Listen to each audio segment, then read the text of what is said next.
Hi students, நம்ம அப்கமிங்கில் வரப்போகிற SSC CGL எக்ஸாமுக்கான current affairs பார்த்துட்ருக்கோம். அது நம்ம லாஸ்ட் வீடியோவில் பாலிட்டி பேஸ் பண்ண கரண்ட் அஃபேர்ஸ், அதாவது ரீசெண்டாக அரசியலமைப்பு சார்ந்த நடப்புகள் பார்த்துட்டு இருந்தோம். அதில் நம்ம லாஸ்ட் வீடியோவில் என்னென்ன பார்த்தோம் அப்படின்னா, ரீசெண்டாக இந்தியாவில் கொண்டு வந்த சபாநாயகர் பதவி நீக்க தீர்மானம், அதுக்கப்புறம் உச்சநீதிமன்ற நீதிபதியை பதவி நீக்க தீர்மானம், தென் லாஸ்ட்டாக உச்சநீதிமன்ற நீதிபதிகளோட எண்ணிக்கை அதிகரிக்கிறது சம்மந்தமான நியூஸு. ஸோ இந்த 3 நியூஸுமே பார்த்துருந்தோம். அதோட கண்டினியூஷன் தான் இந்த வீடியோ, அதாவது பாலிட்டி பேஸ்டு கரண்ட் அஃபேர்ஸோட அடுத்த பார்ட் தான் இந்த வீடியோ. ஸோ இதில் இன்றைக்கி ஃபஸ்ட்டு நம்ம பார்க்க போகிற டாபிக் பாருங்கள், regional benches of the supreme court, அதாவது உச்சநீதிமன்றத்தின் பிராந்திய கிளைகளை அமைத்தல். ஸோ நமக்கு தெரியும் இல்லையா, இப்போது உயர்நீதிமன்றம் அப்படின்றது இந்தியா முழுவதும் ஆவரேஜாக ஒரு மாநிலத்துக்கு ஒன்று, எல்லா மாநிலத்துக்கும் கரெக்டாக ஒன்றும் இல்லை, பட் ஆவரேஜாக அப்படி வச்சுக்கலாம். ஆனால் உச்சநீதிமன்றம், அதாவது சுப்ரீம் கோர்ட்னு எடுத்துட்டோம் அப்படின்னா இந்தியா முழுவதுக்குமே ஒரே ஒரு உச்சநீதிமன்றம் தான் இருக்குது. அது நமக்கு டெல்லியில் இருக்குது, அது நமக்கு தெரியும் இல்லையா. ஓகே, ஸோ இதில் என்ன சொல்ல வராங்கன்னா, அதாவது இந்த உச்சநீதிமன்றத்தோட பிராந்திய கிளைகள், ஸோ இந்தியா முழுவதுக்கும் உச்சநீதிமன்றத்தோட கிளைகள் வேறு எங்கேயாவது அமைக்கலாம் அப்படின்னு சொல்லிட்டு ஒரு பில்லு வந்து பாஸ் பண்ணியிருப்பாங்க. பிப்ரவரி 2026 நாடாளுமன்றத்தில் அறிமுகப்படுத்தப்பட்ட இந்த மசோதா, அதாவது ராஜ்யசபாவில் அறிமுகப்படுத்தியிருப்பாங்க. இது வந்து ஒரு ப்ரைவேட் பில் தான், அதாவது மத்திய அமைச்சரவையால் அறிமுகப்படுத்தப்பட்ட ஒரு மசோதா கிடையாது, ஒரு தனிநபர் மசோதா. ராஜ்யசபாவில் அறிமுகப்படுத்தியிருப்பாங்க. ஸோ அந்த பில்லில் என்ன சொல்லியிருக்காங்கன்னு பாருங்கள். சென்னை, மும்பை, கல்கத்தா மற்றும் புதுடெல்லியில் 4 பிராந்திய மேல்முறையீட்டு அமர்வுகளை அமைக்க முன்மொழிகிறது. அதாவது டெல்லியில் மட்டும்தான் உச்சநீதிமன்றம் இருக்குது. ஸோ அது மட்டும் இல்லாமல் சென்னை, மும்பை, கல்கத்தா, ஸோ இந்த மாதிரி 4 இடங்களில் உச்சநீதிமன்றம் இருந்துச்சு அப்படின்னா அது இன்னும் கொஞ்சம் பெட்டராக இருக்கும். ஸோ அப்படியே இந்த பில்லில் சொல்லியிருக்காங்க. ஓகே, ஸோ இதை பற்றி நம்ம பார்க்க போகிறோம். இதை எடுத்து பாருங்கள். ஸோ இந்த மாதிரி உச்சநீதிமன்றத்தோட கிளைகளை வேறு எங்கேயாவது உருவாக்குறதுக்கு இடம் இருக்கா, அரசியலமைப்பில் இடம் இருக்கா அப்படின்னா, ஸோ அதுக்கு ஆர்டிகல் 130. ஸோ இது ரொம்ப முக்கியம். ஏன்னா நமக்கு ரீசெண்டாக ஒரு அப்டேட் வருது அப்படின்னா அதை பேஸ் பண்ண ஆர்டிகல் நம்ம கரண்ட் அஃபேர்ஸாக கேட்பாங்க. ஸோ அதை நம்ம பார்த்து வச்சுக்கிறோம். ஓகே, ஸோ அரசியலமைப்பு விதி ஆர்டிகல் 130 என்ன சொல்கிறான்னு பாருங்கள்.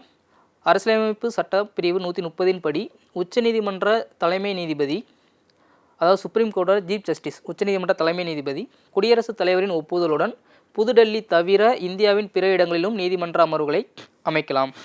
அதாவது இந்த ஆர்டிகல் 130 என்ன சொல்கிறாங்க அப்படின்னா, உச்சநீதிமன்றத்தோட பிற கிளைகளை அமைக்கலாம், அதாவது இந்தியாவுக்குள்ளே அமைக்கலாம். அந்த அமைக்கிறதுக்கான அதிகாரம் முழுக்க யார்கிட்ட இருக்குது அப்படின்னா உச்சநீதிமன்றத்தோட தலைமை நீதிபதி, அதாவது சிஜிஐன்னு சொல்லக்கூடிய chief justice of India. So இவருக்கு தான் அந்த முழு அதிகாரம் இருக்குது. ஆனால் இவர் தன்னிச்சையாக அதை பண்ண முடியாது. குடியரசுத் தலைவரின் ஒப்புதலுடன், அதாவது குடியரசுத் தலைவரோட ஒரு ஒப்புதலோட புதுடெல்லியை தவிர வேறு எங்கே அவருக்கு அமைக்கலாம்னு தோணுதோ ஸோ அங்கே வந்து உச்சநீதிமன்ற கிளைகளை அமைச்சிக்கலாம் அப்படின்னு சொல்லிட்டு கான்ஸ்டியூஷனில் இடம் இருக்குது. ஆர்டிகல் 130 130 சொல்லியிருக்காங்க. ஓகே, அடுத்து பாருங்கள். இப்போது 2026 இந்த மசோதா வந்து தாக்கல் பண்ணியிருக்கான்னு பார்க்கல இல்லையா. அப்போ இந்த ஐடியா வந்து இப்போ தான் தோணுதா, உச்சநீதிமன்றத்தோட புதிய கிளையை வந்துட்டு உருவாக்கலாம் அப்படின்ற ஒரு ஐடியாவே இப்போ தான் தோணுதா அப்படின்னு கிடையாது. ஸோ இதில் என்ன சொல்கிறான்னு பாருங்கள். த ரிப்போர்ட் சப்மிட்டட் இன் 2009, அதாவது 2009 சமர்ப்பிக்கப்பட்ட 229வது சட்ட ஆணைய அறிக்கை, அதாவது 229வது லா கமிஷனோட ரிப்போர்ட். ஸோ அப்போவே என்ன சொல்லியிருக்காங்க அப்படின்னா, உச்சநீதிமன்றத்தை டெல்லியில் ஒரு அரசியலமைப்பு நீதிமன்றமாகவும், அதாவது கான்ஸ்டியூஷனல் கோர்ட்னு சொல்கிறாங்க, நாட்டின் 4 மண்டலங்களில் மேல்முறையீட்டு நீதிமன்றங்களாகவும் பிரிக்க பரிந்துரைத்தது. அதாவது அப்போவே என்ன சொல்லியிருக்காங்க, 2009 அப்போதைய லா கமிஷன், அதாவது 229 229வது லா கமிஷன் அப்போயே பரிந்துரை செஞ்சுருக்காங்க. ஸோ உச்சநீதிமன்றத்தை 4ஆக பிரிக்கலாம், அதில் டெல்லியில் இருக்கிறத கான்ஸ்டியூஷனல் கோர்ட்டாக நம்ம வச்சுக்கலாம். அதாவது கான்ஸ்டியூஷனல் கோர்ட்னா என்ன, இப்போ ரீசெண்டாக அதாவது அரசியலமைப்பு சார்ந்த பிரச்சனைகள் வருது இல்லையா. இப்போ ஒரு ரீசெண்டாக கூட இப்போது நம்ம தமிழ்நாட்டிலே எடுத்துக்கோங்க, ஒரு குடியரசுத் தலைவர் மசோதாவுக்கு கையெழுத்து போடுறது, ஆளுநருக்கு மசோதாவுக்கு கையெழுத்து போடுறது, ஸோ இந்த மாதிரியான அரசியலமைப்பு சார்ந்த ஒரு சில பிரச்சனைகள் வருது இல்லையா. ஸோ அந்த மாதிரியான பிரச்சனைகளை தீர்க்கிறதுக்கு மட்டும் டெல்லி உச்சநீதிமன்றத்தை பயன்படுத்துகிற மாதிரியும், ஸோ ரிமைனிங் உள்ள ஒரு 3 இடங்களில் உள்ள உச்சநீதிமன்றத்தை நம்ம ஒரு மேல்முறையீட்டு உச்சநீதிமன்றமாக, அதாவது உயர்நீதிமன்றத்துக்கு போயிட்டு அங்கேருந்து ஒரு சரியான நீதி கிடைக்கலன்னா நம்ம மேல்முறையீடு பண்ணுவோம் இல்லையா. ஸோ அந்த மாதிரியான ஒரு மேல்முறையீட்டு நீதிமன்றமாக நம்ம ஒரு 3 நீதிமன்றத்தை பிரித்து வச்சுக்கலாம். ஸோ அப்படின்னு சொல்லியிருந்திருப்பாங்க 2009. ஸோ அதை அப்போது நடைமுறைப்படுத்தலை, மறுபடியும் அதே ஒரு கான்செப்ட் தான் இப்போ ஒரு பில்லாக வந்து தாக்கல் பண்ணியிருக்காங்க, ராஜ்யசபாவில் தாக்கல் பண்ணியிருப்பாங்க. தென் இதுக்கான தேவை என்ன. ஸோ டெல்லியில் ஒரு உச்சநீதிமன்றம் இருக்குது, ஏன் வந்து இப்போது அதை 4 உச்சநீதிமன்றம் 4 கிளைகளாக பிரித்து இந்தியா முழுவதுமாக அங்கங்கே கொண்டு வரணும்னு சொல்கிறாங்க இல்லையா. ஸோ அதுக்கான தேவை என்ன அப்படின்னு சொல்கிறாங்கன்னு பாருங்கள்.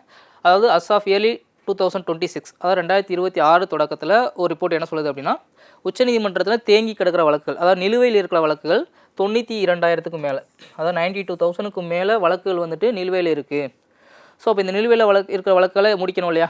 நம்ம இதுக்கு முன்னாடி வீடியோவில் நம்ம என்ன பார்த்தோம், உச்சநீதிமன்றத்தோட நீதிபதிகள் எண்ணிக்கையை வந்து அதாவது அதிகரிப்பதற்கு மத்திய அமைச்சரவை ஒப்புதல் கொடுத்துருக்காங்க. அதன்படி குடியரசுத் தலைவருமே வந்து ஒரு சட்ட வரைவை வந்து முன்மொழிஞ்சிருக்காங்கன்னு பார்த்தோம் இல்லையா. 34 உச்சநீதிமன்ற நீதிபதிகள் அப்படின்ற எண்ணிக்கையை 38, அதாவது 37+1 அதிகரிச்சிருக்காங்க அப்படின்னு பார்த்தோம். அது காரணமாக நம்ம என்ன பார்த்தோம், இதே பாயிண்ட் தான் பார்த்தோம். அதாவது உச்சநீதிமன்றத்தில் 92,000 வழக்குகள் நிலுவையில் இருக்குது. ஸோ அதை ஃபுல்லாக தீர்த்து வைக்கணும்னா கூடுதல் நீதிபதிகள் தேவைப்படுறாங்க அப்படின்னு பார்த்தோம் இல்லையா. ஸோ அதே காரணம் தான் இங்கேயும். எதுக்காக நமக்கு டெல்லியை தாண்டி வேறு ஒரு இடங்களில் உச்சநீதிமன்றத்தோட கிளைகள் தேவைப்படுது அப்படின்னு பார்த்தோம்னா சேம் தான். வழக்குகள் 92, அதாவது 1,00,000 வழக்குகள் வச்சுக்கோங்களேன், ஆவரேஜாக 1,00,000 வழக்குகள் நிலுவையில் இருக்குன்றப்போ ஸோ அது எல்லாத்தையுமே வேறு இடத்துல பிரித்து கொடுத்தா நம்ம ஈஸியாக சால்வ் ஆகும் இல்லையா. ஸோ அதனால் உச்சநீதிமன்ற கிளைகளை பிராந்திய அமைப்புகளில் வைக்கலாம் அப்படின்னு மாதிரி சொல்லியிருக்காங்க. இன்னொரு ரீசன் என்ன சொல்லலான்னு பாருங்கள். தெற்கு மற்றும் வடகிழக்கு இந்திய மக்கள் டெல்லிக்கு பயன்படுத்திப்பதற்கான அதிகப்படியான பணச்சுமை. இப்போது டெல்லியில் உச்சநீதிமன்றம் இருக்குதுன்னு நமக்கு தெரியும். இப்போ ஃபார் எக்ஸாம்பிளுக்கு இப்போ தமிழ்நாட்டில் இருக்கிற ஒருத்தங்க ஒரு ஹைகோர்ட்டில் ஒரு நீதி கிடைக்கல அப்படின்னு சொல்லிட்டு உச்சநீதிமன்றத்துக்கு மேல்முறையீடு பண்ணுறாங்க அப்படின்னா ஸோ அவங்களுமே அதுக்காக என்ன பண்ண வேண்டியிருக்கும், டெல்லிக்கு போக வேண்டியிருக்கும். அப்போ இந்தியா முழுவதும் எங்கே இருக்கிற மக்களுமே உச்சநீதிமன்றத்துக்காக ஒரு கோர்ட்டுக்கு போகணும் அப்படின்னா அவங்க டெல்லிக்கு தான் போகிற மாதிரி இருக்குது. ஸோ அந்த பயண நேரத்தையும் பயண செலவையும் இந்த மாதிரியான ஒரு கிளைகள் அமைப்பது மூலமாக நம்மளால் குறைக்க முடியும் அப்படின்றத இங்கே சொல்லியிருக்காங்க. ஸோ இந்த இடத்துல இன்னொன்று தெரிஞ்சுக்கணும். நம்ம பார்க்கோம் இல்லையா, அரசியலமைப்பு 130 படி உச்சநீதிமன்றத்தோட கிளைகளை வேறு எங்கன்னா உருவாக்கிக்கலாம் இந்தியாவுக்குள்ளே. அதுக்கான முழு அதிகாரம் யார்கிட்ட இருக்குன்னு பார்த்தோம், உச்சநீதிமன்ற தலைமை நீதிபதி குடியரசுத் தலைவரோட ஒப்புதலோட உருவாக்கலாம்னு பார்த்தோம். இதே மாதிரி இன்கேஸ் உயர்நீதிமன்றத்தோட கிளைகளை அந்த மாநிலத்துக்குள்ளே உருவாக்கலாம் அப்படின்ற மாதிரியான ஒரு கான்செப்ட் நமக்கே தெரியும். ஏன்னா இப்போ நம்ம தமிழ்நாட்டிலே வந்துட்டு மெட்ராஸ் ஹைகோர்ட்டு சென்னையில் ஒன்று இருக்குது, அதோட ஒரு கிளை மதுரையில் இருக்கு இல்லையா, 2004 அதோட கிளையை மதுரையில் உருவாக்கியிருக்காங்க. ஸோ இப்போ இதில் நமக்கு என்ன புரிய முடியுது அப்படின்னா, உயர்நீதிமன்றத்தை பொறுத்த வரைக்கும் ஒரு மாநிலத்துக்கு 1 அல்லது 1க்கு மேற்பட்டது இருக்கலாம் வழக்குகளை பொறுத்து. இப்போ தமிழ்நாடுன்னு எடுத்துட்டோம்னா சென்னையில் ஒன்று இருக்குது, மதுரையில் ஒன்று இருக்கு இல்லையா. ஸோ அந்த மாதிரி இருக்கலாம். இல்லை 2-3 மாநிலங்களுக்கு சேர்த்து பொதுவான ஒரு உயர்நீதிமன்றமும் இருக்கலாம். ஃபார் எக்ஸாம்பிளுக்கு பஞ்சாப், ஹரியானா, சண்டிகர். ஸோ இந்த 3க்குமே பார்த்திங்க அப்படின்னா சண்டிகரில் மட்டும்தான் உயர்நீதிமன்றம் இருக்கும். ஸோ இந்த மாதிரி அமைக்கலாம். ஸோ இதை கான்ஸ்டியூஷனில் எந்த ஆர்டிக்கல் சொல்லியிருப்பாங்க அப்படின்ட்டு தெரிஞ்சு வச்சுக்கோங்க. ஆர்டிக்கல் 231. ஸோ ஆர்டிக்கல் 231 படி ஒரு மாநிலத்துக்கு 2-3 உயர்நீதிமன்றமும் இருக்கலாம், இல்லை 2-3 மாநிலத்துக்கு சேர்த்து ஒரு பொதுவான உயர்நீதிமன்றமும் இருக்கலாம் அப்படின்றத சொல்லியிருப்பாங்க. பட் இதை முடிவு செய்கிற முழு அதிகாரம் யார்கிட்ட இருக்குது அப்படின்னா பார்லிமெண்ட்டில் இருக்குது. ஸோ இந்த டிஃப்ரென்ஸ் புரிஞ்சுக்கணும். ஆர்டிக்கல் 130க்கும் 231க்கும் என்ன வித்தியாசம், தென் அங்கே முடிவு பண்ணுறது யார், இங்கே முடிவு பண்ணுறது யார். அங்கே முடிவு பண்ணுறது CJI with recommendation of president. So இங்கே முடிவு பண்ணுறது யார் அப்படின்னா பார்லிமெண்ட். ஸோ பார்லிமெண்ட் தான் ஒரு மாநிலத்துக்கான உயர்நீதிமன்ற எண்ணிக்கையை பற்றினா முடிவு பண்ணணும் அப்படின்றத தெரிஞ்சுக்கணும். கிளியர். தென் அடுத்து ஸோ பாலிட்டி ரிலேட்டடான கரண்ட் அஃபேர்ஸில் ஸோ அடுத்ததான் நம்ம பார்க்க போகிற ரொம்ப முக்கியமான ஒரு டாப்பிக்கு டீலிமிட்டேஷன் ஆஃப் கான்ஸ்டியூயன்சி, தொகுதி மறுவரையறை. இப்போ ரீசெண்டாக அதிகமாக பேசப்பட்ட ஒரு டாப்பிக்கில் இதுவும் ஒன்று. ஸோ இதை பேஸ் பண்ணி நம்ம பொலிட்டிக்கலாக இல்லாமல் எக்ஸாம் பாயிண்ட் ஆஃப் வியூ நமக்கு என்ன மாதிரியான கேள்வியில் இருந்து கேட்கலாம் அப்படின்றத நம்ம கிளியர் கட்டாக பார்க்கலாம். ஓகே, ஃபஸ்ட்டு டெஃபினிஷன் பாருங்கள். சமமான பிரதிநிதித்துவத்தை உறுதி செய்வதற்காக சமீபத்திய மக்கள் தொகை கணக்கெடுப்பு தரவுகளின் அடிப்படையில் மக்களவை மற்றும் மாநில சட்டமன்ற தொகுதிகளின் எல்லைகளை மறுசீரமைக்கும் செயல்முறை தான் இந்த டீலிமிட்டேஷன் சொல்கிறாங்க. அதாவது ஃபார் எக்ஸாம்பிளுக்கு எப்படின்னா, இப்போது ஒரு 2 பேர் எடுத்துக்கலாம். சரி, 2 பேர் எடுத்துக்கலாம். ஒருத்தங்க காலையிலேருந்து நைட் வரைக்கும் சாப்பிடாமல் இருக்காங்க, இன்னொருத்தங்க ஒரு 3 டைம் சாப்பிட்டுட்டு இருக்காங்க, வெயிட் பண்ணுறாங்கன்னு வச்சுக்கோங்களேன். இப்போது ஒரு உணவு அவங்களுக்கு வருது, ஃபார் எக்ஸாம்பிளுக்கு ஒரு 6 இட்லி வருதுன்னு வச்சுக்கோங்களேன். ஸோ இந்த 6 இட்லியை 2 பேருக்கு 3 சமமாக பிரித்து கொடுத்தா அது கரெக்டாக இருக்குமா, இல்லை பசியில் இருக்கிறவங்களுக்கு அதிகமாக கொடுத்துட்டு பசியில் இல்லாதவங்களுக்கு கம்மியாக கொடுத்தா கரெக்டாக இருக்குமா? ஸோ அப்படின்னு பார்க்கும்போது நமக்கு தெரியுது இல்லையா. ஸோ அதே தான் இங்கேயும். ஸோ இங்கே என்ன சொல்கிறாங்க அப்படின்னா, மாநிலத்துக்கு சமமான பிரதிநிதித்துவம் கொடுக்கணும். அப்படி கொடுக்கும்போது எல்லாத்துக்கும் ஈக்குவலாக கொடுக்க முடியாது இல்லையா. ஃபார் எக்ஸாம்பிளுக்கு பிரதிநிதித்துவம்னா என்ன, மக்களவை, அதாவது மக்களவையில் உள்ள எம்பிகள் எண்ணிக்கையை தான் இங்கே பிரதிநிதித்துவம் சொல்கிறாங்க. அதாவது மாநிலங்களோட குரல் மக்களவையில் ஒழிக்கணும் இல்லையா, பாராளுமன்றத்தில் ஒழிக்கணும் இல்லையா. ஸோ அப்போ எல்லா மாநிலத்துக்குமே பிரதிநிதித்துவம் வேணும், மக்களவையாக இருக்கட்டும் மாநிலங்களவையாக இருக்கட்டும். ஓகே, ஸோ அப்போ எல்லா மாநிலத்துக்கும் ஈக்குவலான ஒரு எம்பி கொடுத்தா, இப்போ தமிழ்நாட்டுக்கும் ஒரு 30 எம்பி, கோவாவுக்கு ஒரு 30 எம்பி, உத்தரப்பிரதேசுக்கு ஒரு 30 எம்பின்னு கொடுத்தா சரி இருக்காது. ஏன்னா உத்தரப்பிரதேசத்தில் மக்கள் தொகை அதிகம், ஸோ கோவாவில் மக்கள் தொகை கம்மி. ஸோ இந்த மாதிரியான டிஃப்ரென்ஸ் இருக்கு இல்லையா. அப்போது எந்த மாநிலத்துக்கு எவ்வளவு பிரதிநிதித்துவம் கொடுக்கணும் அப்படின்ற அடிப்படையில் அந்த பிரதிநிதித்துவத்தை முடிவு பண்ணுறதுக்கான ஒரு ப்ராசஸ் தான் இந்த டீலிமிட்டேஷன். அதை எதை பேஸ் பண்ணி முடிவு பண்ணுறாங்க அப்படின்னா, சமீபத்திய மக்கள் தொகையை பேஸ் பண்ணி முடிவு பண்ணுறாங்க. ஸோ இந்த தொகுதி மறுவரை அப்படின்ற ஒரு கான்செப்ட், அதாவது டீலிமிட்டேஷன்ற கான்செப்ட் இப்போ தான் வருதா இந்தியாவுக்குள்ளேயே, இந்திய அரசியலமைப்புக்குள்ளேயே இப்போ தான் வருதா, இதுக்கு முன்னாடி இல்லையா? ஸோ இப்போ இதுக்கு முன்னாடி நம்ம கேள்விப்பட்டதே இல்லையே அப்படின்னு பார்க்கும்போது, ஸோ இங்கே பாருங்கள், ஆர்டிகல் 80 to 170, அதாவது இந்தியாவோட அரசியலமைப்பு எழுதப்பட்டு நடைமுறைக்கு வரும்பொழுதே என்ன சொல்லியிருக்காங்க அப்படின்னா, ஒவ்வொரு 10 ஆண்டுகளுக்கு ஒரு முறையும் சமீபத்தில் எடுக்கப்பட்ட மக்கள் தொகைக்கு ஏற்ற மாதிரி அந்த மக்களவை தொகுதியின் இடங்களோ அல்லது மாநில சட்டமன்ற இடங்களோ மாற்றி அமைக்கப்பட வேண்டும் அப்படின்னு கான்ஸ்டியூஷன்லேயே சொல்லியிருக்காங்க. எந்த ஆர்டிக்கல் அப்படின்றத இங்கே சொல்லியிருக்காங்க பாருங்கள், ஆர்டிகல் 82 மற்றும் ஆர்டிகல் 170. ஸோ ஆர்டிகல் 82ல் ஒவ்வொரு மக்கள் தொகை கணக்கெடுப்பிற்கு பிறகும் மக்களவை இடங்களை மாற்றி அமைக்கணும் அப்படின்றத பற்றி சொல்லியிருப்பாங்க. அதே ஆர்டிகல் 170ல் சேம் தான், ஒவ்வொரு மக்கள் தொகை கணக்கெடுப்புக்கு பிறகும் மாநில சட்டமன்ற தொகுதிகளோட இடங்களை மற்றும் எல்லைகளை மாற்றி அமைக்கணும் அப்படின்னு சொல்லியிருப்பாங்க. ஸோ அப்போது கான்ஸ்டியூஷனில் சொல்லப்பட்ட ஒன்று தான். அப்போது ஆர்டிக்கலில் சொல்லப்பட்ட ஒரு விஷயத்தை நம்ம பண்ணுறதுக்கு ஒரு சட்ட திருத்தம் தேவையில்லை. பட் இருந்தாலும் இந்த டைம் கொண்டு வரும்போது ஏன் சட்ட திருத்தம் பண்ணி கொண்டு வந்தாங்க, அதற்கு ஏன் நிறைய மாநிலங்கள் எதிர்ப்பு தெரிவித்தாங்க, ஏன் இந்த டீலிமிட்டேஷன் பில் வந்து ஃபெயில்டாச்சு, இந்த தொகுதி மறுவரையறைன்றது ஏன் ஃபெயில்டாச்சு, ஸோ அப்படின்றத நம்ம அடுத்த ஸ்லைடில் பார்க்கலாம். ஸோ அடுத்து பாருங்கள். ஸோ இந்த மாதிரி தொகுதி மறுவரையறை பண்ணுறதுக்கு ஃபஸ்ட்டு ஒரு தொகுதி மறுவரையறை ஆணையத்தை ஒன்று உருவாக்கணும். சரி, இந்திய குடியரசுத் தலைவரால் நியமிக்கப்பட்டு இந்திய தேர்தல் ஆணையத்துடன் இணைந்து செயல்படும். ஸோ இந்த மாதிரி உருவாக்கப்படுற ஒரு ஆணையம், இந்த ஆணையம் பார்த்திங்கன்னா யாரால் நியமிக்கப்படுது, இந்திய குடியரசுத் தலைவரால் நியமிக்கப்படுது. ஸோ இவங்க வந்துட்டு இந்திய தேர்தல் ஆணையத்தோடு சேர்ந்து இந்த பணியை ஆற்றுறாங்க.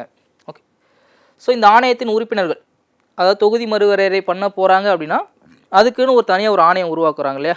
ஸோ யார் உருவாக்குறா, குடியரசுத் தலைவர் உருவாக்குறாரு. ஸோ இவ்வாறு உருவாக்கப்பட்ட ஆணையத்தில் உறுப்பினர்களாக யார் யார் இருக்கிறாங்க அப்படின்னு பாருங்கள். Retired judge of supreme court, அதாவது ஓய்வு பெற்ற உச்சநீதிமன்ற நீதிபதி. ஸோ அவர் தான் அந்த ஆணையத்தோட தலைவராக இருக்கார். அதுக்கப்புறம் த சீஃப் எலெக்ஷன் கமிஷனர், இந்திய தேர்தல் ஆணையத்தின் தலைமை தேர்தல் ஆணையர், தென் இந்திய தலைமை தேர்தல் ஆணையர் மற்றும் ஸ்டேட் எலெக்ஷன் கமிஷனர். இப்போது மாநிலங்களாக இருந்துச்சுன்னா அந்த மாநிலங்களை சேர்ந்த தேர்தல் ஆணையர்கள். ஸோ இவங்க எல்லாம் சேர்ந்த ஒரு குழுவை தான் நம்ம என்ன சொல்கிறோம் அப்படின்னா தொகுதி மறுவரையறை ஆணையம், டீலிமிட்டேஷன் கமிஷன் அப்படின்னு சொல்கிறோம். பட் இப்போ வந்து நம்ம டீலிமிட்டேஷன் கமிஷன் உருவாக்க முடியல, ஏன்னா டீலிமிட்டேஷன் பில்லு வந்து ஃபெயில்ட் ஆயிடுச்சு, அதனால் உருவாக்க முடியல. இன்கேஸ் ஒரு தொகுதி மறுவரை ஆணையம் உருவாக்கப்பட்டால் என்ன சொல்கிறான்னு பாருங்கள். தொகுதி மறுவரையறை ஆணையத்தின் உத்தரவுகள் சட்டப்பூர்வமானவை மற்றும் அவற்றுக்கு எதிராக எந்த ஒரு நீதிமன்றத்திலும் வழக்கு தொடரவோ கேள்வி எழுப்பவோ முடியாது. இன்கேஸ் ஒரு தொகுதி மறுவரை ஆணையம் உருவாக்கிட்டாங்கன்னு வச்சுக்கோங்களேன். ஸோ அவங்க ஒரு ரெக்கமெண்டேஷன் கொடுப்பாங்க இல்லையா, இந்த மாநிலத்துக்கு இவ்வளோ மக்களவை இடங்கள் கொடுக்கலாம், இந்த மாநிலத்துக்கு இவ்வளோ கொடுக்கலாம், இந்த காரணத்துக்காக கொடுக்கலாம்னு சொல்லுவாங்க இல்லையா. ஸோ அது சம்மந்தமாக நம்ம கோர்ட்டில் கேஸோ அல்லது ஒரு விவாதமோ எங்கேயுமே நடத்தக்கூடாது, அவங்க சொன்னால் அது ஃபைனல் அப்படின்றத சொல்ல வராங்க. ஸோ அப்போ இந்த டீலிமிட்டேஷன் 1950 கான்ஸ்டியூஷன் நடைமுறைக்கு வரும்போதே சொல்லியிருக்காங்க அப்படின்னா இவ்வளோ நாள் தெரியாமல் இப்போ ஏன் ரீசெண்டாக அது பேசப்படுது, ஏன் வந்து அது சில மாநிலங்கள் எதிர்க்கிறாங்க. ஸோ அப்படின்றதுக்கு இங்கே சொல்கிறாங்க பாருங்கள். 42வது சட்ட திருத்தம் 1976. ஆக்சுவலாக 1950க்கு அப்புறமா ப்ராப்பராக ஒவ்வொரு 10 வருஷத்துக்கும் மக்கள் தொகை எடுத்தாங்க. அதுக்கேற்ற மாதிரி தொகுதி மறுவரை ஆணையம் உருவாக்குனாங்க. அதுக்கேற்ற மாதிரி மக்களவை இடங்களையும் மாற்றி அமைச்சிட்டு தான் இருந்தாங்க. இது எப்போ ஸ்டாப் ஆகுது அப்படின்னா 1976 அப்போதைய பிரதமராக இருந்த இந்திரா காந்தி அம்மா ஸ்டாப் பண்ணுறாங்க. எந்த சட்டத்திருத்தத்தின் மூலமாக, 42வது சட்டத்திருத்தத்தின் மூலமாக. ஓகே, ஸோ எதுக்காக அதை ஸ்டாப் பண்ணுறாங்கன்றது ரொம்ப முக்கியம். குடும்ப கட்டுப்பாடு திட்டங்களை ஊக்குவிப்பதற்காக. அதாவது நம்ம கான்ஸ்டியூஷனில் என்ன சொல்லியிருக்காங்க, எதன் அடிப்படையில் மக்களவை இடங்கள் கொடுக்குறோன்னு சொல்லியிருக்காங்க, மக்கள் தொகை அடிப்படையில் கொடுக்குறோன்னு சொல்லியிருக்காங்க. அப்போது அந்த 1970 காலகட்டங்களில் பார்த்தீங்கன்னா இந்தியாவோட மக்கள் தொகை ரொம்ப அதிகரிக்குது. சரிங்களா, ஒரு பீக் பொசிஷனுக்கு வருது. நம்மளே படிச்சிருப்போம், அந்த மக்கள் தொகை வெடிப்பு ஆண்டு அப்படின்ற மாதிரி படிச்சிருப்போம் அந்த ஏரியாவில் அந்த டைமில். ஓகே, ஸோ அப்படி இருக்கும்போது நம்ம மக்கள் தொகை அடிப்படையில் இந்த எம்பி சீட்டை கொடுத்தோம், அதாவது மக்களவை உறுப்பினர் சீட்டை கொடுத்தோம் அப்படின்னா ஸோ எந்த மாநிலமுமே மக்கள் தொகையை குறைக்கணும் அப்படின்ற ஒரு கான்செப்டுக்குள்ளே வரமாட்டாங்க. அந்த மாதிரியான ஒரு ஐடியாவே அவங்களுக்கு வராது. ஸோ அதனால் என்ன பண்ணுறாங்க, 1971 சென்சஸ் படி என்ன சீட் இருக்கோ அதே சீட்டு 25 வருஷத்துக்கு அப்படியே இருக்கட்டும். அதாவது 76 அப்படின்னா 2000 வரைக்கும், 2000ஆம் ஆண்டு வரைக்கும் 1971 சென்சஸ் அடிப்படையில் எவ்வளோ மக்களவை உறுப்பினர்கள் ஒரு மாநிலங்களுக்கு இருக்கோ அது அப்படியே இருக்கட்டும், அது எந்த ஒரு மாற்றமும் பண்ண வேண்டாம். அதாவது மக்கள் தொகை அடிப்படையில் இனிமேல் என்ன பண்ணக்கூடாது, அந்த உறுப்பினர்களோட எண்ணிக்கை அதிகரிக்கக்கூடாது அப்படின்னு சொல்லியிருப்பாங்க. ஸோ அப்படி இருந்தோம் அப்படின்னா மேபி மாநிலங்கள் ஒரு மெஷர் எடுப்பாங்க இல்லையா. சரி, ஓகே, அப்போ நம்ம வந்து மக்கள் தொகையை கண்ட்ரோல் பண்ணலாம், இந்த குடும்ப கட்டுப்பாடு மாதிரியான திட்டங்களை நல்ல முறையில் அமல்படுத்தலாம். ஸோ அப்படின்னு சொல்லி ஒரு யோசிப்பாங்க இல்லையா. ஸோ அதுக்காக இந்த ஒரு சட்ட திருத்தம் கொண்டு வந்து இதை மாற்றி அமைச்சிருப்பாங்க. ஒரு 25 ஆண்டுகளுக்கு என்ன பண்ணியிருப்பாங்க அப்படின்னா அந்த தொகுதி மறுவரையறைன்றது பண்ண வேண்டாம் அப்படின்னு ஒரு முடிவு பண்ணியிருப்பாங்க. அப்போ 2000க்கு அப்புறம் பண்ணியிருக்கலாம்ல. ஸோ அவங்க சொன்னது ஒரு 25 வருஷம், 1976 2000 வருஷம். அப்போ 2000க்கு அப்புறம் பண்ணலாம் இல்லையா. ஸோ அப்போ வந்து யார் பிரதமராக இருக்காங்க அப்படின்னா வாஜ்பாய் பிரதமராக இருக்கார். ஸோ அவர் என்ன யோசிக்கிறார் அப்படின்னா, ஓகே, அந்த 25 வருஷத்தில் ஓரளவுக்கு சில மாநிலங்கள் என்ன பண்ணியிருக்காங்க அப்படின்னா, எல்லா மாநிலமும் ஆனால் பண்ணல, சில மாநிலங்கள், நிறைய மாநிலங்கள் அந்த மக்கள் தொகையை கண்ட்ரோல் பண்ணியிருக்காங்க, குடும்ப கட்டுப்பாடு மாதிரியான திட்டங்களை நல்ல முறையில் செயல்படுத்தியிருக்காங்க. ஸோ அதனால் இதை அப்படியே வந்துட்டு இன்னும் கொஞ்சம் ஃபாலோ பண்ணலாம் அப்படின்றத அப்போதைய பிரதமர் வாஜ்பாய் யோசிச்சிருக்காரு. ஸோ அவர் 84வது சட்ட திருத்தம், ஸோ 2001 வருஷம் அகைன் ஒரு அமெண்ட்மெண்ட் கொண்டு வராரு, 84வது சட்ட திருத்தம் இல்லையா. ஏன்னா அரசியலமைப்பில் உள்ள சொல்லப்பட்ட விஷயத்தை நம்ம ஏதாவது ஒரு சேஞ்ச் பண்ணுறோம் அப்படின்னா கண்டிப்பாக அதுக்கு ஒரு சட்ட திருத்தம் வேணும். ஏன்னா கான்ஸ்டியூஷனில் என்ன சொல்லியிருக்காங்க, ஒவ்வொரு 10 வருஷத்துக்கு வரைக்கும் கண்டிப்பாக தொகுதி மறுவரையறை பண்ணணும்னு சொல்லியிருக்காங்க. அப்போ அதை பண்ணாமல் ஸ்டாப் பண்ணுறோம் அப்படின்னா அதுக்கு ஒரு சட்ட திருத்தம் பண்ணணும் இல்லையா. ஸோ அவர் ஒரு சட்ட திருத்தம் கொண்டு வராரு. 84வது சட்ட திருத்தம் 2001வது வருஷம். ஸோ அதில் அவர் என்ன சொல்றாருன்னா, மக்களவை மற்றும் சட்டமன்றங்களின் மொத்த இடங்களை மாற்றுவதற்கான இந்த தடையை மேலும் 25 ஆண்டுகளுக்கு, அதாவது 2026ஆம் ஆண்டு வரை நீட்டித்தார். அதாவது ஸோ இன்னொரு 25 வருஷம் இதை எக்ஸ்டெண்ட் பண்ணியிருப்பார். எப்படி வந்துட்டு இந்திரா காந்தி அம்மா 1971 சென்சஸையே இன்னொரு 25 வருஷத்துக்கு ஃபாலோ பண்ணுங்கன்னு சொன்னாங்களோ, அதே ஸ்டாண்டை தான் வாஜ்பாய் எடுத்துருப்பார். அதே 1971 சென்சஸையே இன்னொரு 25 வருஷம், அதாவது 2026 வரைக்கும் அந்த சென்சஸ் அடிப்படையிலே ஃபாலோ பண்ணுங்க அப்படின்னு சொல்லியிருப்பாங்க. ஸோ அப்போ இப்போ நம்ம நல்லா புரிஞ்சுக்கலாம். இப்போ நம்ம 2026ல் நமக்கு ஒரு 543 எம்பி அப்படின்ற மாதிரி ஒரு கவுண்ட் இருக்கு இல்லையா. இது எல்லாமே எந்த சென்சஸ் நம்ம பேஸ் பண்ணி வச்சுருக்காங்க அப்படின்னா 2011 சென்சஸ் கிடையாது, 1971 சென்சஸை பேஸ் பண்ணி தான் இந்த நம்பரானது உறுதி செய்யப்பட்டிருக்கு. சரிங்களா? ஓகே. அதுக்கப்புறம் எந்த சென்சஸின் அடிப்படையுமே தொகுதி மறுவரையானது நடக்கலை. அது காரணம் என்னன்றது உங்களுக்கு புரிஞ்சிருக்கும். மக்கள் தொகையை கண்ட்ரோல் பண்ணுறதுக்காக இந்த மெஷர் வந்து எடுத்துருக்காங்க. அதுக்கப்புறம் இன்னொரு அமெண்ட்மெண்ட் 2003 கொண்டு வந்திருப்பாங்க, 87வது அமெண்ட்மெண்ட். ஸோ இதில் வந்துட்டு என்னென்னா நம்பரை மாற்றிருக்க மாட்டாங்க, அதாவது அந்த உறுப்பினர்களோட எண்ணிக்கையை மாற்றிருக்க மாட்டாங்க. ஸோ இவ்வளோ மக்களுக்கு ஒரு எம்பி அப்படின்னு இருந்திருக்கும் இல்லையா. ஃபார் எக்ஸாம்பிளுக்கு ஒரு 10,000 மக்களுக்கு ஒரு எம்பி அப்படின்னு இருந்திருக்கும் இல்லையா. அப்போ மக்கள் தொகை அதிகமாச்சு அப்படின்னா அப்போ ரிமைனிங் உள்ள மக்கள் என்ன பண்ணுறது? அதனால் அந்த எம்பிக்களோட எண்ணிக்கையை மாற்றாமல் அவருக்கு கீழே இருக்கிற மக்களோட எண்ணிக்கையை அதிகரிச்சிருப்பாங்க. ஸோ அதுக்காக ஒரு சட்டத்திருத்தம் கொண்டு வந்திருப்பாங்க, 87வது சட்டத்திருத்தம் 2003. அப்போது இந்த டீலிமிட்டேஷன் ஆஃப் கான்ஸ்டியூஷன்சி தொடர்பான சட்டத்திருத்தம் எதுன்னு கேட்டாங்க அப்படின்னா 42வது சட்டத்திருத்தம் 1976, தென் 84வது சட்டத்திருத்தம் 2001, அதுக்கப்புறம் 87வது சட்டத்திருத்தம் 2003. ஓகே. தென் இப்போ 2026 வந்துருச்சு இல்லையா. அப்போது இப்போ இருக்கிற அரசாங்கம் என்ன பண்ணலாம்? இப்போ இருக்கிற அரசாங்கத்துக்கு 2 சாய்ஸ் இருக்குது. ஏன்னா 2026 வந்துருச்சு, அவங்க சொன்ன அந்த 25 வருஷம் முடிஞ்சிருச்சு. இப்போ இருக்கிற அரசாங்கம் நினச்சாங்க அப்படின்னா ஓகே இன்னமும் இதை எக்ஸ்டெண்ட் பண்ணலாம், அதே எம்பியோட எண்ணிக்கையை எக்ஸ்டெண்ட் பண்ணலாம். இல்லை அப்படின்னா இவங்களுக்கு இன்னொரு ஃப்ரீடம் இருக்குது, இப்போ தொகுதி மறுவரையறை பண்ணாலும் பண்ணலாம். பட் இப்போ இருக்கிற கவர்மெண்ட் என்ன யோசிக்கிறாங்கன்னா தொகுதி மறுவரையறை பண்ணலாம் அப்படின்னு ஒரு ஐடியாக்குள்ளே வராங்க. ஸோ அதன்படி 543 அப்படின்னு இருக்கிற ஒரு லோக்சபா எம்பியோட எண்ணிக்கையை 850 அதிகரிக்கலாம் அப்படின்ற ஒரு மசோதாவை ஒரு முன்வழிவை கொண்டு வராங்க இந்தியாவோட ஹோம் மினிஸ்டர் அமித்ஷா. சரிங்களா? ஓகே. பட் இது என்ன ஆகுது அப்படின்னா மக்களவை கூட்டத்தொடரில் ஃபெயில்ட் ஆகுது. ஏன்னா இது சட்ட திருத்தம் பண்ணி தான் கொண்டு வரணும். ஏன்னா அதோட அடிப்படை கட்டமைப்பை நம்ம மாற்றுறோம். அடிப்படை கட்டமைப்புனா என்ன அப்படின்னா இந்தியாவோட மொத்த மக்களவை உறுப்பினர்கள் எண்ணிக்கை இருக்கு இல்லையா, அந்த எண்ணிக்கை வந்துட்டு 552 தாண்டக்கூடாது. ஸோ அப்படின்ற ஒரு கான்செப்ட் இருக்கும். ஸோ ஆனால் அமித்ஷா கொண்டு வந்த அந்த முன்மொழிவில் எவ்வளோ இருக்குது அப்படின்னா 850 சீட்டு வரைக்கும் இருக்கும். ஓகே. அதாவது ஒவ்வொரு மாநிலங்கள்லையுமே இருந்த எண்ணிக்கையோட 50%. அமித்ஷா கொண்டு வந்த அந்த முன்மொழிவு பார்த்திங்க அப்படின்னா மக்கள் தொகை அடிப்படையில் அவர் மாத்திரம் அப்படின்ற மாதிரி கொண்டு வந்திருக்க மாட்டார். எல்லா மாநிலங்கள்லையுமே, ஏன்னா 1971 நம்ம இன்னும் ஃபாலோ பண்ணிகிட்டு இருக்கோம், மக்கள் தொகையில் அதிகரிச்சிச்சு. அதனால் ஒவ்வொரு மாநிலத்துக்கும் நம்ம எம்பி அதிகப்படுத்தலாம். அது எப்படி அதிகப்படுத்தலாம் அப்படின்றது இவர் ஒரு யோசனை சொல்லியிருப்பாருன்னா எல்லா மாநிலத்துக்குமே 50%. ஃபார் எக்ஸாம்பிளுக்கு நான் சொல்கிறேன், இப்போது தமிழ்நாட்டில் ஒரு 40 எம்பி இருக்காங்க அப்படின்னா என்னவா மாறும், 40 50% மேலோ 20. ஸோ அந்த 20 அதிகரித்து 60 எம்பி அப்படின்ற ஒரு கவுண்ட் வரும். ஸோ இதே மாதிரி எல்லா மாநிலங்கள்லையுமே நம்ம என்ன பண்ணிக்கலாம், 50% கால்குலேட் பண்ணி ஸோ அதை நம்ம இன்க்ரீஸ் பண்ணிக்கலாம் அப்படின்ற ஒரு முன்மொழிவு தான் கொண்டு வந்திருப்பார். தென் இது வாக்கெடுப்புக்கு வரும்போது மக்களவையில் ஃபெயில்ட் ஆகிருக்கும். ஏன் ஃபெயில் ஆயிடுச்சு அப்படின்னா ஸோ இந்த மாதிரியான முக்கியமான ஒரு எல்லா மாநிலங்களையும் அஃபெக்ட் பண்ணுற மாதிரியான ஒரு சட்டத்திருத்தம் இருக்குது அப்படின்னா அதுக்கு வந்து 2/3 மெஜாரிட்டி வேணும். அதுதான் சிறப்பு பெரும்பான்மைன்னு சொல்லுவாங்க. ஸோ இந்த 2/3 மெஜாரிட்டி கிடைக்கல.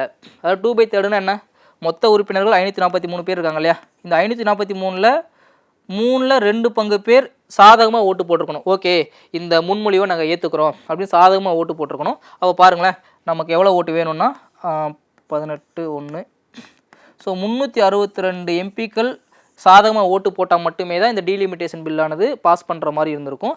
பட் ஆனால் இதுக்கு அவ்வளோ ஓட்டு கிடைக்கல. 300க்கும் கம்மியாக, அதாவது பிஜேபி சம்மந்தப்பட்ட எம்பிக்கள் மட்டும்தான் ஓட்டு போட்டிருந்தாங்க. எதிர்க்கட்சிகள் எல்லாருமே இதை ஒரே மனசாக எதிர்த்துருந்தாங்க. ஸோ அதனால் இந்த 2/3 மெஜாரிட்டி வரல. ஸோ அதனால் இந்த மசோதாவானது ஃபெயில்ட் ஆயிடுச்சு அப்படின்றத பார்க்குறோம். ஓகே. இப்போ இந்த மசோதா ஃபெயில்ட் ஆனதால் இன்னொரு பிரச்சனை என்ன அப்படின்றத இங்கே சொல்கிறாங்கன்னு பாருங்கள். நாரி சக்தி வந்தன் அதிநியம், அதாவது 106வது சட்ட திருத்தம், மக்களவை மற்றும் மாநில சட்டமன்றங்களில் பெண்களுக்கு 33% இடஒதுக்கீடு. ஸோ இந்திய அரசியலமைப்பில் இது வரைக்கும் நமக்கு 106 சட்ட திருத்தங்கள் கொண்டு வந்திருக்காங்க அப்படின்னு பார்க்குறோம். ஸோ இதில் 106வது சட்ட திருத்தம் என்ன அப்படின்னா மக்களவையாக இருக்கட்டும் அல்லது மாநில சட்டமன்றமாக இருக்கட்டும், இந்த 2 இடத்துலையுமே பெண்களுக்கு வந்துட்டு 33% இடஒதுக்கீடு கொடுக்கணும். ஏன்னா இந்தியாவை பொறுத்த வரைக்கும் அரசியலில் பெண்களோட ஈடுபாடு ரொம்ப ரொம்ப கம்மியாக இருக்குது. ஸோ அப்படியே அவங்க வந்தால் கூட பெரும்பாலும் அதை ஜெயிக்க முடியறதில்ல. ஸோ அதனால் ஒரு ரிசர்வேஷன் மாதிரி கொண்டு வரலாம் அப்படின்னு கொண்டு வந்தது தான் இந்த 106வது சட்ட திருத்தம். அதுக்கு பேர் நாரி சக்தி வந்தன் அதிநியம். இது வந்துட்டு 2023 கொண்டு வந்து பாஸ் பண்ணிட்டாங்க. அதாவது நம்ம புதிய பார்லிமெண்ட் பில்டிங் இருக்கு இல்லையா, 2023 இனாக்ரேட் பண்ணியிருப்பாங்க. அதில் கொண்டு வந்த முதல் சட்ட திருத்தமே இதுதான். ஸோ அப்போ கொண்டு வந்தாலுமே அதில் இன்னொரு செக் பாயிண்ட் என்ன சொல்லியிருப்பாங்க அப்படின்னா, எப்போ அடுத்த டீலிமிட்டேஷன் வருதோ அதுக்கப்புறமா இது நடைமுறைக்கு வரும் அப்படின்ற மாதிரி சொல்லியிருந்திருப்பாங்க. அப்போ இப்போ டீலிமிட்டேஷன் வந்து அது பாஸ் ஆகிருந்துச்சு அப்படின்னா இது இப்போ நடைமுறைக்கு வந்துருக்கும். பட் இப்போ என்னன்னா டீலிமிட்டேஷன் ஃபெயில் ஆனதுனால இது நடைமுறைக்கு வர்றதுக்கு அப்போ இன்னொரு டீலிமிட்டேஷன் தேவைப்படுது. தொகுதி மறுவரையறை பண்ணி அதுக்கப்புறமா வர்ற ஒரு கால்குலேஷனை வச்சு தான் 33% சொல்ல முடியும். ஏன்னா இப்போ 33% கால்குலேட் பண்ணிட்டு மறுபடியும் நம்ம தொகுதி மறுவரையறை பண்ணால் நம்பர் மாறும் இல்லையா. ஸோ அதனால் தொகுதி மறுவரையறை கரெக்டாக பண்ணதுக்கப்புறமா இந்த 33% எவ்வளோன்றது ஃபிக்ஸ் பண்ணி ஸோ அதுக்கேற்ற மாதிரி இது நடைமுறை கொண்டு வரலாம் அப்படின்ற மாதிரி தான் இந்த சட்டத்திருத்தம் இருந்திருக்கும். பட் இப்போ தொகுதி மறுவரையறை ஃபெயில்டு ஆனதுனால இதுவுமே இப்போ நடைமுறைக்கு வர முடியாமல் சிச்சுவேஷன் வந்துட்டு பாருங்கள். 2026 ஆண்டிற்கு பிறகு மக்கள் தொகை கணக்கெடுப்பு வெளியிடப்பட்டு அதன் பின்னர் நடத்தப்படும் முதல் தொகுதி மறுவரையறைக்கு பிறகு பெண்களுக்கான இடஒதுக்கீடு நடைமுறைக்கு வரும் என்று இச்சட்டம் தெளிவாக குறிப்பிடுகிறது. ஸோ இப்போ இனிமேல் ஒரு சென்சஸ் எடுத்து அதுக்கப்புறம் தொகுதி மறுவரையறை பண்ணி அதுக்கப்புறமா தான் இது நடைமுறைக்கு வரும் அப்படின்றத சொல்லியிருக்காங்க. அடுத்து நம்ம பார்த்தோம் இல்லையா தொகுதி மறுவரையறை ஆணையம். ஸோ இது இந்தியாவில் இது வரைக்கும் எத்தனை டைம் போட்டிருக்காங்கன்னு பாருங்கள். 4 முறை போட்டிருக்காங்க. 1951 கணக்கெடுப்பின்படி 1952லையும், 1961 மக்கள் தொகை கணக்கெடுப்பின்படி 1963லையும், 1971 மக்கள் தொகை கணக்கெடுப்பின்படி 1973லையும், தென் 2002. ஸோ இந்த 2002 போடப்பட்ட ஆணையம் எண்ணிக்கை அதிகரிக்கலை, அதுக்கு கீழே இந்த மக்கள் தொகை அதிகரிக்குதுன்னு பார்த்தோம் இல்லையா. ஸோ இந்த மாதிரி 4 தொகுதி மறுவரை ஆணையம் இது வரைக்கும் இந்தியாவில் வந்து நடைமுறைக்கு வந்திருக்கு அப்படின்றத நம்ம இங்கே பார்க்குறோம். கேட்கலாம் டேரெக்டாக நம்பர்ஸ் கேட்கலாம். நம்பர்ஸ் கேட்காம இயர்ஸ் கொடுத்து எது கரெக்ட் எது ராங்குன்ற மாதிரி கேட்கலாம். ஸோ அதனால் நம்ம பார்த்து வச்சுக்கிறோம். ஓகே, நம்ம இது ஈஸியாக ஞாபகம் வச்சுக்கலாம். ஏன்னா நமக்கு 1950 நடைமுறை தொகுதி மறுவரை பண்ணணும்னு சொல்லிட்டாங்க. அப்போ கண்டிப்பாக 51 மக்கள் தொகை கணக்கெடுப்புக்கு ஏற்ற மாதிரி கொண்டு வந்திருப்பாங்க. அடுத்து 1961 மக்கள் தொகை கணக்கெடுப்புக்கு ஏற்ற மாதிரி கொண்டு வந்திருப்பாங்க. 71க்கு ஏற்ற மாதிரி கொண்டு வந்தாங்க. அதுக்கப்புறமா தான் இந்திரா காந்தி என்ன பண்ணுறாங்க, ஸ்டாப் பண்ணுறாங்க. தென் 2002 அந்த மக்கள் தொகை எம்பியோட எண்ணிக்கை அதிகரிக்காமல் மக்களை மட்டும் அதிகரிக்கிறாங்க இல்லையா. ஸோ அப்போ ஒரு ஆணையம் கொண்டு வந்திருப்பாங்க. ஸோ இதை நம்ம ஓரளவு புரிஞ்சிட்டாலே போதும், ரொம்ப படித்து மனப்பாடம் பண்ணணுன்ற அவசியம் இல்லை. தென் ஃபெடரல் டைலமா, இது ஏன் ஃபெயில்டாச்சு? தொகுதி மறுவரை பண்ணால் ஒவ்வொரு மாநிலத்துக்குமான பிரதிநிதித்துவம் அதிகரிக்க தானே செய்யுது. இப்போ தமிழ்நாட்டில் 40 எம்பின்னு இப்போ 39 இருக்காங்க. நான் ஒரு எக்ஸாம்பிள் சொல்கிறேன். 40 எம்பின்னு இருக்காங்க அப்படின்னா 60 மாறுது அப்படின்றப்போ ஸோ அப்போ பிரதிநிதித்துவம் அதிகரிக்க தானே செய்யுது. இதை ஏன் தமிழ்நாடு எதிர்க்கிறாங்க இல்லை மற்ற மாநிலங்கள் எதிர்க்கிறாங்க? ஏன் இதை இந்த தொகுதி மறுவரையறை மசோதாவை சட்டமாக்காமல் ஃபெயில் பண்ணாங்க அப்படின்ற காரணம் என்ன சொல்கிறாங்கன்னா, தமிழ்நாடு போன்ற தென்னக மாநிலங்கள் மக்கள் தொகையை வெற்றிகரமாக கட்டுப்படுத்தினர். வட மாநிலங்களில் மக்கள் தொகை பெருமளவுக்கு அதிகரித்தது. மக்கள் தொகையை மட்டுமே அடிப்படையாக கொண்டு புதிய தொகுதி மறுவரையறை செய்யப்பட்டால் நாடாளுமன்றத்தில் வட மாநிலங்களின் எம்பிக்கள் எண்ணிக்கை அதிகரிக்கும். ஸோ இது ஒரு வாஸ்தவமான விஷயம் தான் இல்லையா. இப்போது 1976 இந்திரா காந்தி அம்மா குடும்ப கட்டுப்பாடு திட்டத்தை சிறப்பாக செயல்படுத்தணுன்றதுனால தான் 25 வருஷத்துக்கு அதை ஸ்டாப் பண்ணுறாங்க, அந்த தொகுதி மறுவரையறை. அதுக்கப்புறம் தமிழ்நாடு மட்டும் இல்லை, இந்த தென் மாநிலங்கள் எல்லாமே பார்த்தீங்கன்னா அந்த குடும்ப கட்டுப்பாடு மாநில திட்டங்களை சிறப்பாக செயல்படுத்தி மக்கள் தொகையை ரொம்ப கண்ட்ரோல் வச்சுருக்காங்க. ஃபார் எக்ஸாம்பிள் சொல்லலாம், இந்த டிஎஃப்ஆர்னு சொல்லுவாங்க, டோட்டல் ஃபெர்டிலிட்டி ரேட்டு. அதெல்லாம் தமிழ்நாட்டில் பார்த்தீங்கன்னா ரொம்ப கம்மி, 1.4 ரேஞ்சில் தான் இருக்குது.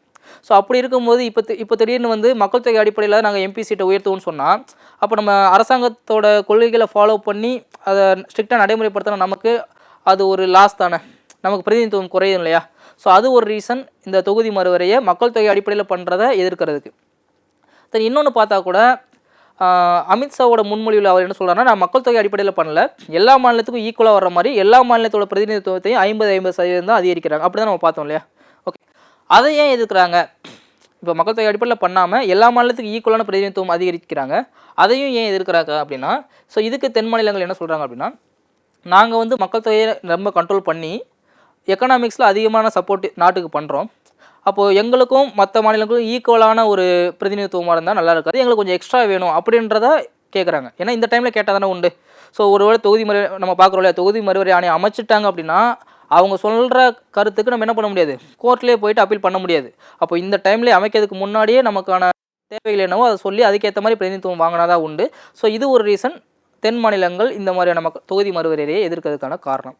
சரி, ஸோ அவ்வளோதான். ஸோ இதுதான் தொகுதி மறுவரையறைனா என்னன்னு பார்த்துட்டோம். ஸோ அது கான்ஸ்டியூஷன்லேயே சொல்லியிருக்காங்க, எந்த ஆர்டிக்கிளில் சொல்லியிருக்காங்கன்னு பார்க்குறோம். அதுக்கப்புறமா அது சம்மந்தப்பட்ட சட்ட திருத்தங்கள், ஸோ ரெகுலராக நடந்துக்கிட்டு இருந்த தொகுதி மறுவரையறை ஏன் ஸ்டாப் ஆச்சு, அதுக்கான காரணம் என்னன்னு பார்க்குறோம். தென் அதுக்கப்புறம் 2026 மறுபடியும் அது எந்த வடிவத்தில் கொண்டு வர பார்த்தாங்க, அதுக்கப்புறம் அது வாக்கெடுப்பில் எந்த மாதிரி ஃபெயில்டு ஆச்சு அப்படின்னு பார்க்குறோம். அது ஃபெயில் ஆனதுனால என்ன தாக்கம் வந்துச்சு, மகளிருக்கான 33% இடஒதுக்கீடும் கொண்டு வர முடியல அப்படின்றதே இங்கே நம்ம பார்க்குறோம். சரியா, தென் அவ்வளோதான். ஸோ ஓரளவுக்கு நமக்கு சமீபத்தில் நடந்த பாலிட்டி ரிலேட்டான கரண்ட் அஃபேர்ஸ் எல்லாமே நம்ம எக்ஸாம் பாயிண்ட் ஆஃப் வியூவில் பார்த்தாச்சு. அதோட குயிக்காக ரிவிஷன் பண்ணிடலாம். டேரெக்டாக சப்போஸ் உங்களுக்கு கரண்ட் அஃபேர்ஸை கேட்காம அது சம்மந்தமான ஆர்டிக்கலாக கேட்டாங்கன்னா என்ன மாதிரியான ஆர்டிக்கல் கேட்கலாம் அப்படின்னு பாருங்கள். ஸோ ஆர்டிகல் 93 இந்த இப்போ பார்க்குற ஆர்டிகல் எல்லாமே நம்ம இந்த வீடியோலையும் சரி இதுக்கு முன்னாடி உள்ள வீடியோலையும் சரி டிஸ்கஸ் பண்ண ஆர்டிகல் தான். ஸோ இதை ஒரு ரிவிஷன் மாதிரி பார்த்தோம் அப்படின்னா எக்ஸாம்பிள் பார்க்கும்போது உங்களுக்கு ஈஸியாக ஸ்ட்ரைக் ஆகும். தென் ஆர்டிகல் 93 என்ன சொல்லியிருப்பாங்க அப்படின்னா அப்பாயின்மெண்ட் ஆஃப் லோக்சபா ஸ்பீக்கர்.